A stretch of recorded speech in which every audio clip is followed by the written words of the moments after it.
Eslerningen barruan gaudela, lehenengo egon behar du jarrita modu aurreratua. Ikusten duzu hemen jarrita dagoela. Bueno, hasiko naiz estilo propioa egiten. Hortarako estiloak eta estilo kudeatzailea. Hemen ateratzen zaigun lehioan, esango diogu sortu estilo berria. Eta hemen agertzen zaigu estilo berria egiteko hainbat atal. Bueno, hemen orokorra, aukera orokorrak. Gure edukiak ze nahi dugu. Pantalla osoan egotea edo tartetxo bat ustea alboetan.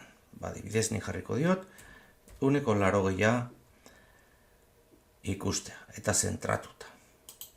Ikusten duzu hemen tarte bat sortzen zaiola. Nahi izan ezkero, posible da ere ezkerrean egotea eta tarte osoa eskuinean. Ni zentratuta utziko dut. Estilo berriari izena eman.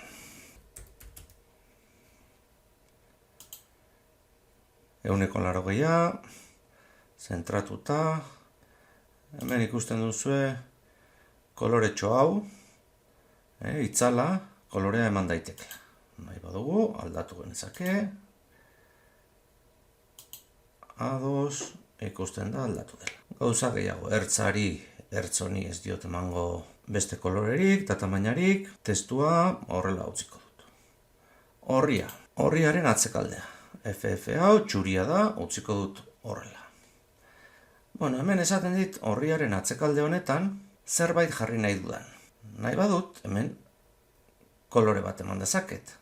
Edo jarri beste irudiren bat. Prestatuta eduki behar dugu logoa eta irudiak prestatuta eduki behar ditugu. Ni prestatuta dauzkat bi iruditxo, hemen ikusten duzue, hau da, atzekaldean, horriaren atzekaldean jartzeko, hau logoa. Bale, logo honek bi kolore ditu, laranja eta urdina. Komenitzait jakitea ziur kolore bakoitzak ze zenbaki daukan. Gero erabiltzeko nire diseinuan berdina. Hemen ikusten baduzue jarri dut, detektar numero kolor, eta ateratzen zait lehenengo paginan, kolorea detektatzeko aplikazioetxo bat. Igoko dut. Nire logoa detektatzeko, igo dut, klikatzen badut laranjan, hau da kolore honen zenbakia. Kopiatuko dut, hemen jarri dezaket, atzeko kolorea, kolore hau izatea, ja logoarekin bat etorriko da. Edo, baitere, irudi bat sartu dizaioket, edo argazki bat, ni sartuko diot, prestatuta daukadana. Bueno, utziko dut horrela. Hemen esaten dit, ea nahi dudan errepikatu, ezkerrean goian, eta errepikatu bai edo ez. Ez jartzen badiot, horrela geldituko litzaidak. Hemen aukera ezberdina dauzkat. Nik esango diot errepikatzeko era guztietara. Aurrera, edukigunearen atzealdea.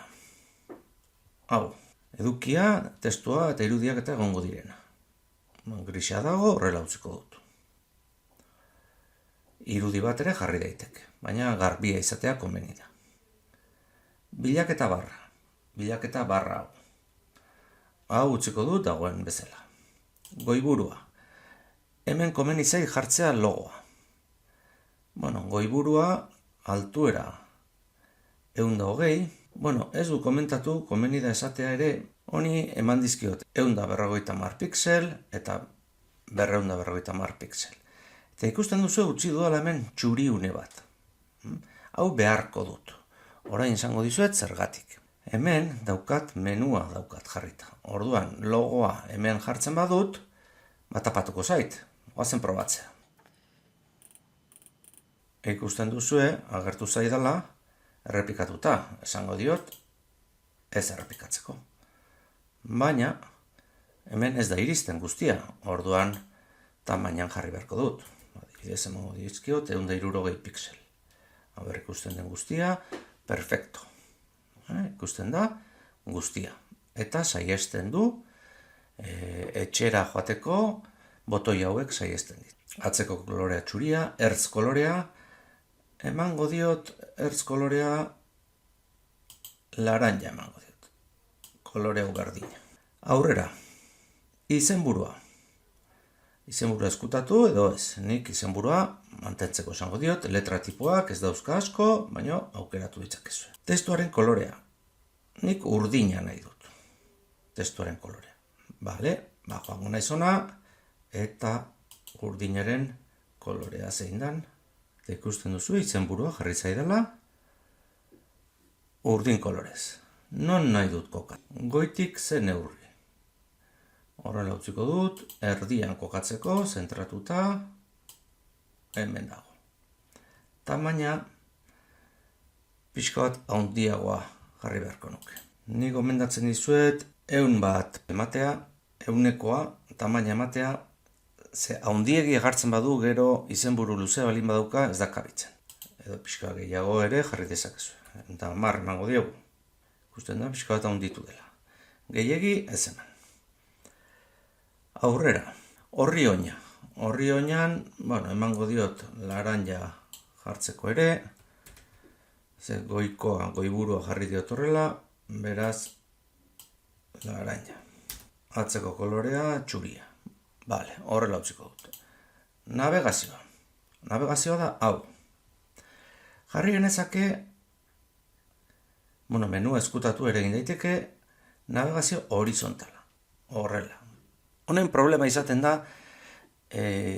horrien izenburuak luzeak direnean, hau ez da ondo gelditzen, oso luzeak gelditzen dira. Orduan ni nahiago dut ezkerrean navegazio izatea. Zabalera ere, hau handitu daiteke, pixelak eman daitezke gehiago. Nik horrela utziko dut, tamaina ondo dauka. Atzeko kolorea, nik txuria emango diot. Klik hemen, da txuria. Ikusten duzu, txuria gelditu zeidala.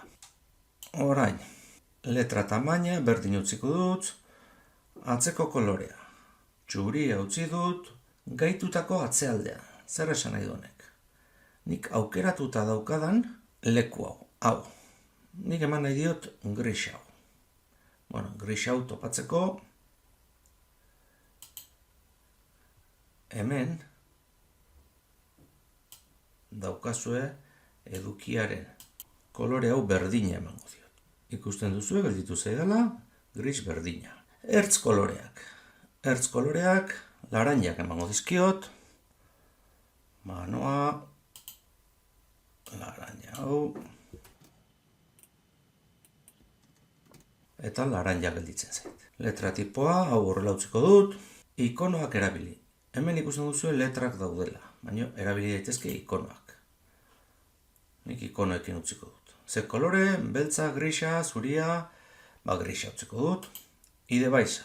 Idebaiza dira testu kuadro hauek. Izenburuaren kolorea, emango diot txuria. Orain ikusiko duzu zergatik. Izenburua, laranja. Eta horrela gelditzen. Ikono hauek, txuriak. Ertz kolorea horrela utziko dut. Hemen, enfasi gabekoa. Enfasi gabekoa dira hauek.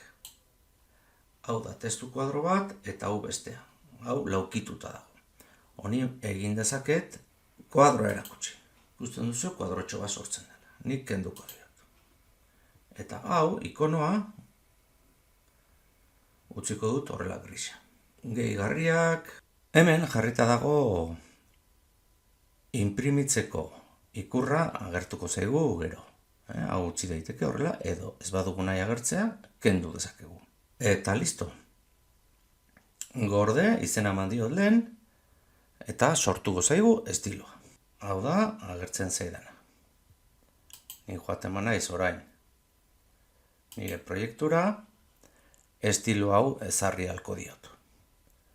Joaten naiz ona, estiloak, ikastetxeko estiloa. Hemen gelditzen da solapatuta, baina joaten naiz aurrebistara, ondo agertzen zait. Eta honela sortu dugu gure estilo propioa.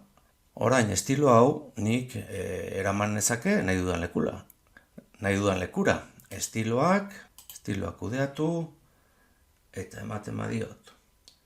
Editatzen ere jarraitu dezaket, aldatzen, zerbait ez badut ikusten, egoki, egin dezaket kopia bat, interesgarria da kopia bat eukitzea ere, gorde honela, eta beste izen batekin gordetak geldituko litzaidake. Orain nahi dut norbaiti bidali adibidez. Ikastetxeko estiloa deskargatuko dut, importatu, eta hau beste edonork egingo luke berera ekarri. Importatu, gordetzen dut, eta norbaitek bere Learningera eraman nahiko balu, estiloa kudeatu eta importatu estiloa. Ekarriko luke, ona eta hemen agertuko litzaioke. Nik badaukat, nik sortu dudala. Hau da personalizatzeko, gure Learning proiektuak personalizatzeko modu bat. Bakoitzak bere gustora eta bere koloreen ezaugarrien arabera. Agur!